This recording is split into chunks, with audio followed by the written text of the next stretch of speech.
Hello students, अभी हम लोग कैलकुलस में डिफरेंशियल इक्वेशन का सॉल्यूशन का मेथड देख रहे हैं हम लोग। तो डिफरेंशियल इक्वेशन हम लोग कैलकुलस में पढ़ रहे हैं और उसमें हम लोग सॉल्यूशन पढ़ रहे हैं। और सॉल्यूशन में भी कौन सा मेथड देख रहे हैं अभी हम लोग? वेरिएबल सेपरेबल मेथड को हम लोग डिस्कस कर रहे हैं। और ये जितने सारे डिफरेंशियल इक्वेशन आप देख रहे हैं, ये फर्स्ट ऑर्डर और फर्स्ट डिग्री का डिफरेंशियल इक्वेशन।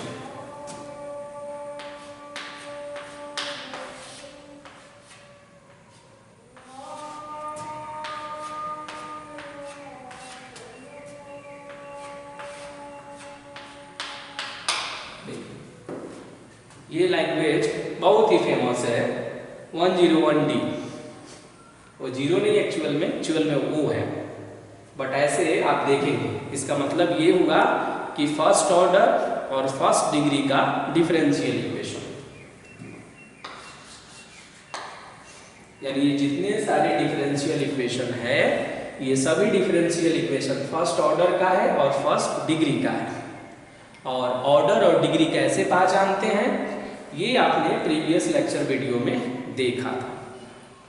अभी ये दो क्वेश्चन आप देख रहे हैं और मेथड कौन सा पढ़ रहे हैं हम लोग? मेथड है वेरिएबल सेपरेबल मेथड।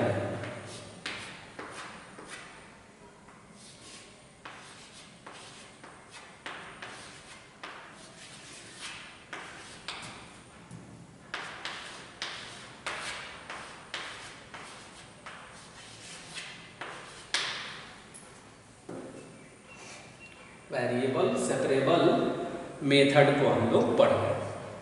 और ये जो फर्स्ट क्वेश्चन आप देख रहे हैं,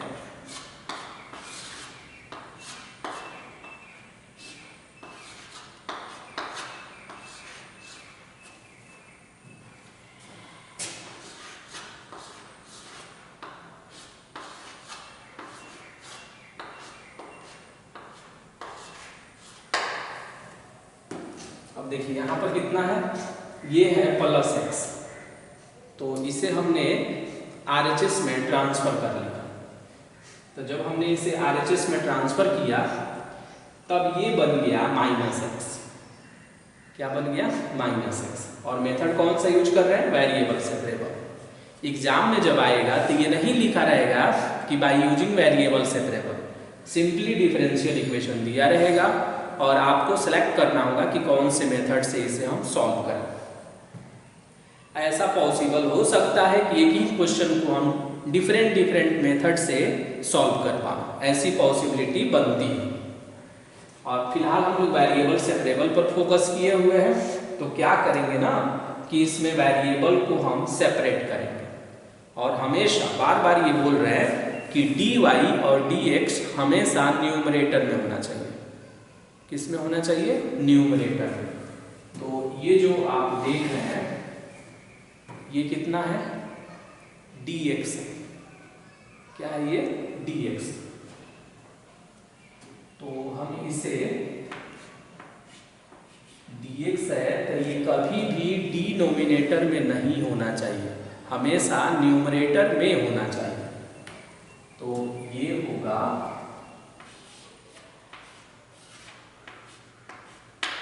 dy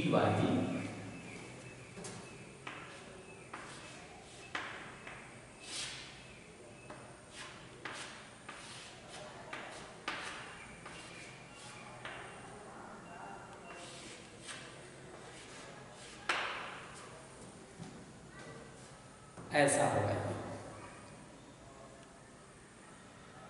अब देखिए RHS में देखेंगे कि पूरा x है, हाँ कांस्टेंट भी है, ये वहाँ कांस्टेंट है तो कांस्टेंट से कोई करेक्शन नहीं है। मेरा x वाला वेरिएबल वन साइड होना चाहिए और y वाला वेरिएबल वन साइड होना चाहिए, यानी डिपेंडेंट को एक साइड में कर देना है और इंडिपेंडेंट वेरिएबल को भी एक साइड में कर देना है। अब हम इसे इंटीग्रेट कर सकते हैं, तो हम लिखेंगे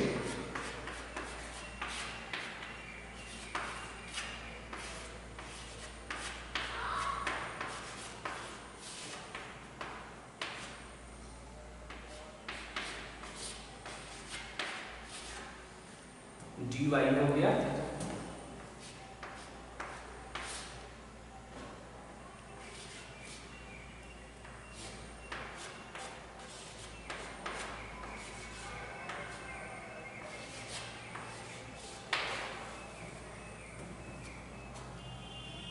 ऐसे हो जाएगा ये। ओके, अब हम क्या करेंगे, अब इसे इंटीग्रेट करना। ये तो dy को हम सिंपली इंटीग्रेट करेंगे, बट इसे सिंपली नहीं कर पाएंगे हम। dy को इंटीग्रेट करके हम y लिख सकते हैं, माइनस है, और यहाँ देखिए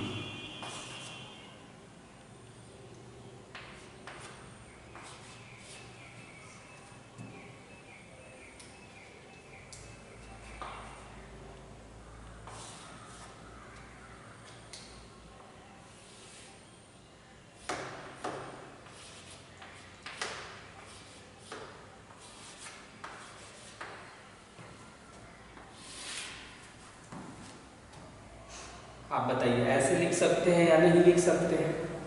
अब ये a है और ये माइनस है, दोनों को हम कैंसिल कर सकते हैं, तो कैंसिल करेंगे तो फिर यही आएगा, और ये माइनस को हमने यहाँ कर दिया है। अब आप ये सोच रहे होंगे कि ऐसा हम क्यों कर रहे हैं, ऐसा करने से क्या बेनिफिट है। तो अभी हम लोग देखेंगे कि वैसा करने से हम इंटीग्रेट आसानी से कर पाएंगे, और इन दोनों को हम लॉग करेंगे, मतलब इन दोनों को एक साथ रखेंगे।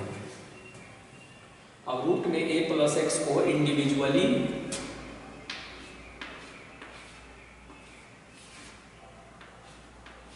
ऑपरेट करेंगे, तो ये होगा माइनस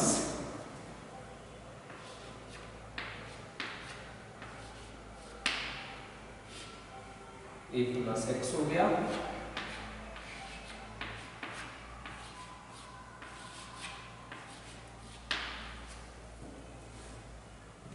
अब ये माइनस इस माइनस के साथ जब अटैच होगा तो प्लस हो जाएगा, और एक कांस्टेंट है बाहर,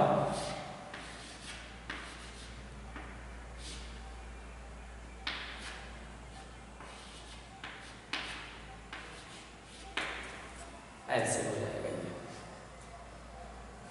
अब इसे जब आप सिंप्लीफाई करेंगे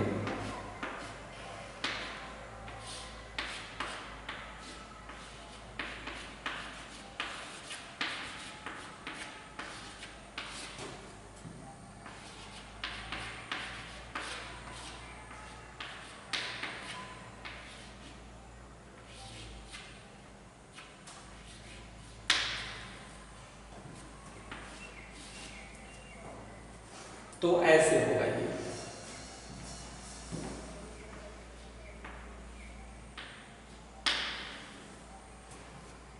इस तरह से होगा ये।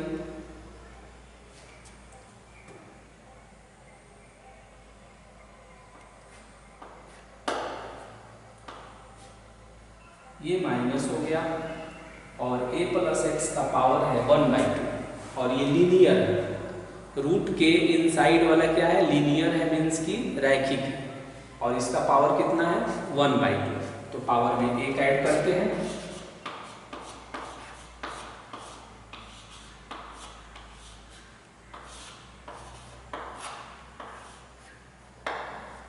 और उसी से डिवाइड कर देते हैं।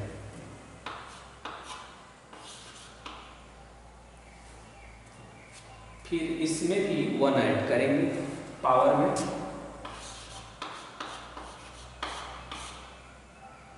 तो 1 ऐड करेंगे तो ये आएगा,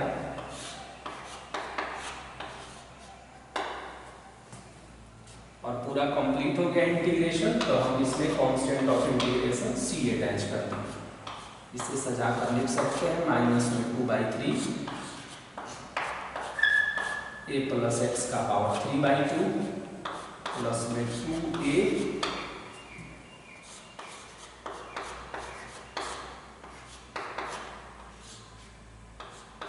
और प्लस में हो गया आपका c, और इधर कितना हो गया y हो गया। इस तरह से हम इसे अरेंज कर सकते हैं। थोड़ा और भी इसे कर सकते हैं सिंप्लीफाई हम इन दोनों में से। इसे अब इस तरह से करने से मुझे क्या बेनिफिट हुआ, तो बेनिफिट ये हुआ कि उसे हम इंटीग्रेट कर पाए, इसलिए हमने यहाँ पर ट्रांसफॉर्म किया। इसे ट्रांसफॉर्म जब हमने कर दिया, प्लस ए लिखा और फिर माइनस ए लिखा, इससे ट्रांसफॉर्म हो गया और फंक्शन इजीली इंटीग्रेबल हो गया। अब यहाँ से देखेंगे तो 2 का हम कॉमन बना सकते हैं, तो ये हो जाएगा 2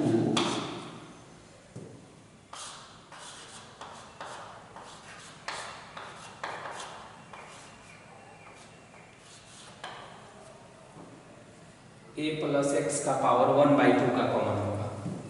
तो देखेंगे कि ये बचेगा a प्लस एक्स और यहाँ माइनस भी और अपॉन में 3 और प्लस यहाँ 2 का कॉमन बना दिए हैं, तो यहाँ बचेगा सिर्फ a और प्लस में c। अब इसे आप एलसीएम ले लीजिए।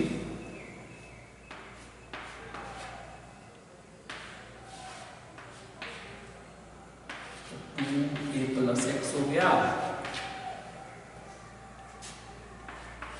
और एलसीएम लेंगे तो कितना हो जाएगा, माइनस a माइनस में x हो जाएगा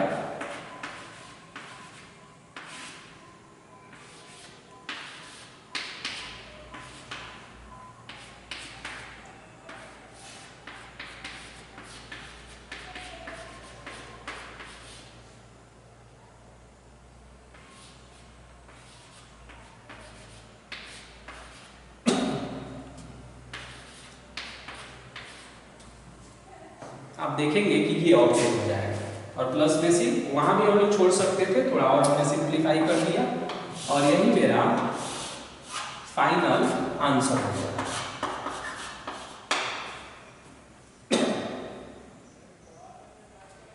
अब देखिए यहाँ पर जो आप देख रहे हैं, जो हमने कॉमन बनाया है, तो a प्लस एक्स का पावर कितना है, 3/2 है।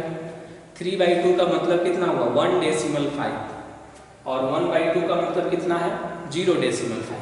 तो हमने 0.5 का कॉमन बनाया और 2 का भी कॉमन बनाया, तो यहाँ से माइनस और a प्लस एक्स का अपॉन 3 और प्लस यहाँ पर 2 था, तो 2a प्लस एक्स का पावर 1/2 का कॉमन है, तो सिर्फ a बच गया और फिर हमने सिंप्लीफाई कर लिया। अब हम सेकंड क्वेश्चन को देखेंगे। हम लोग सेकंड को आप देखिए, इसे हम रीअरेंज करते हैं और रीअरेंज करके ऐसे लिख सकते हैं, dy अपॉन में 1 प्लस वाई स्क्वायर और dx अपॉन में 1 प्लस एक्स स्क्वायर। देखिए dx न्यूमरेटर में होना चाहिए, तो उसे हमने RHS में ट्रांसफर किया और dx को इधर ट्रांसफर किया और 1 प्लस एक्स स्क्वायर को उसके साथ अटैच कर लिया। फिर dy है और अपॉन में हो जाएगा 1 प्लस वाई स्क्वायर। अब ऐसे हो गया। अब इसे आप इंटीग्रेट कर दीजिए, तो इंटीग्रेट जब हम इसे करेंगे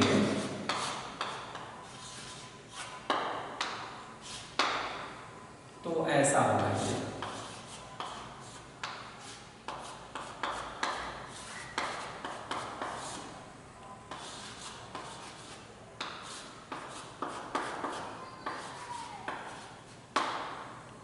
ऐसा हो जाएगा।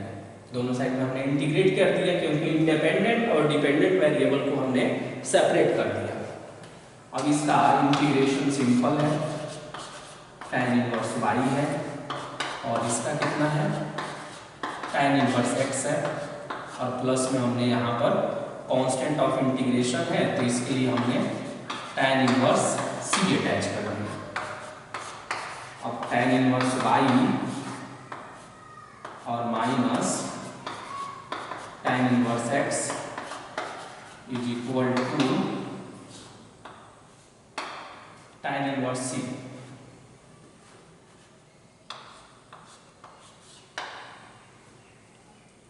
अब इसका फॉर्मूला यूज कर लीजिए।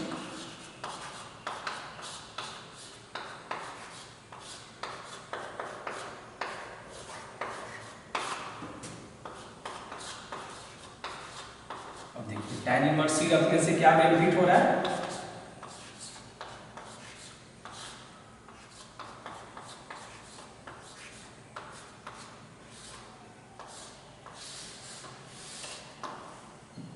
अगर हम tan इनवर्स c नहीं रखते तो दोनों साइड से जो हमने रिमूव किया है tan इनवर्स, और इधर से भी हमने tan इनवर्स को रिमूव किया है, तो ये रिमूव नहीं कर पाते हम, इसीलिए हमने बोथ साइड से tan इनवर्स को रिमूव कर दिया।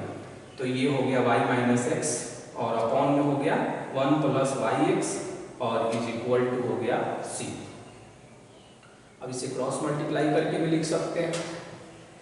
तो आप फाइनली ये देख रहे होंगे कि एक और चीजें यहाँ पर आपके दिमाग में चल रही होंगी कि tan इनवर्स c अटैच करना है, ये कैसे पता लगेगा, क्योंकि ये दोनों tan इनवर्स के फैमिली में है, दोनों tan इनवर्स के फैमिली में है, तो कांस्टेंट ऑफ इंटीग्रेशन को भी उसी के फैमिली में रखते हैं, और जब उसी के फैमिली में कांस्टेंट ऑफ इंटीग्रेशन को रखेंगे तो हम आसानी से उसे रिमूव कर पाएंगे।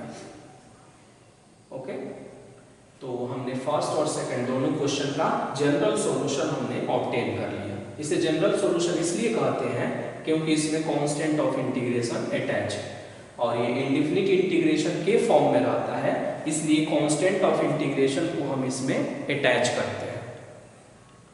ओके, अब मेनली हमको ये इसमें है कॉन्सेप्ट कि जब तक हमको इंडेफिनिट इंटीग्रेशन का बेस्ट आइडिया नहीं होगा तब तक हम डिफरेंशियल इक्वेशन को अच्छे से नहीं समझ सकते। जैसे यहाँ तक हम आ गए, फिर हमने इसे वेरिएबल सेपरेबल अप्लाई किया इसमें, अब हम इंटीग्रेट किया हमने बोथ साइड में। तो जब हम इंटीग्रेट करते हैं दोनों साइड में तो हमको इसका फॉर्मूला आना चाहिए, मुझे इसका फॉर्मूला आना चाहिए। अगर ये नहीं है इसका फॉर्मूला तो इसका मतलब ये हुआ कि तब हम उस कंडीशन में हम इसे इंटीग्रेट नहीं कर पाएंगे, और जब इंटीग्रेट नहीं होगा तो सॉल्यूशन हम नहीं कर पाएंगे।